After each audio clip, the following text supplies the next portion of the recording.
ലോക്സഭാ തെരഞ്ഞെടുപ്പ് ഫലത്തിന് പിന്നാലെ വോട്ടർ പട്ടികയിൽ നിന്ന് വിദേശികളുടെ പേരുകൾ നീക്കം ചെയ്തതിനെതിരെ രാഹുൽ ഗാന്ധി നടത്തിയ പ്രസ്താവന വൻ വിവാദമാവുകയാണ്.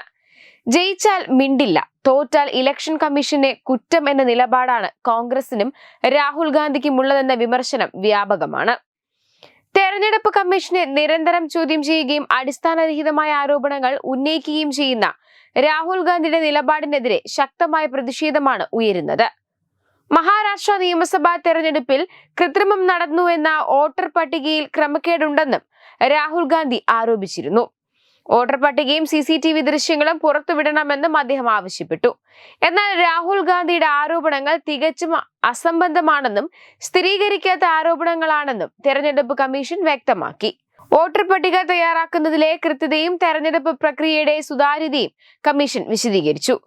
വെബ്കാസ്റ്റിംഗ് വീഡിയോകൾ ആഭ്യന്തര നിരീക്ഷണത്തിന് മാത്രമാണെന്നും സ്വകാര്യതയും നിയമപരമായ പ്രശ്നങ്ങളും ചൂണ്ടിക്കാട്ടി കമ്മീഷൻ CCTV ദൃശ്യങ്ങൾ പങ്കുവയ്ക്കാൻ വിസമ്മതിച്ചു. കൂടാതെ വോട്ടർ പട്ടികയിൽ നിന്ന് വിദേശികളുടെ പേരുകൾ നീക്കം ചെയ്തതിനെ കുറിച്ചുള്ള പരാതികൾ രേഖാമൂലം നൽകിയാൽ മറുപടി നൽകാമെന്നും രാഹുൽ ഗാന്ധിയുമായി ചർച്ചയ്ക്ക് തയ്യാറാണെന്നും കമ്മീഷൻ അറിയിച്ചെങ്കിലും അദ്ദേഹം ഇതിന് മറുപടി നൽകിയിട്ടില്ലെന്നാണ് വിവരം. അതേസമയം തെരഞ്ഞെടുപ്പ് പരാജയങ്ങളെ തെരഞ്ഞെടുപ്പ് കമ്മീഷന്റെ തലയിൽ കെട്ടിവെക്കുന്നത് കോൺഗ്രസിന്റെ പതിവ് രീതിയാണെന്ന് രാഷ്ട്രീയ നിരീക്ഷകർ ചൂണ്ടിക്കാണിക്കുന്നു.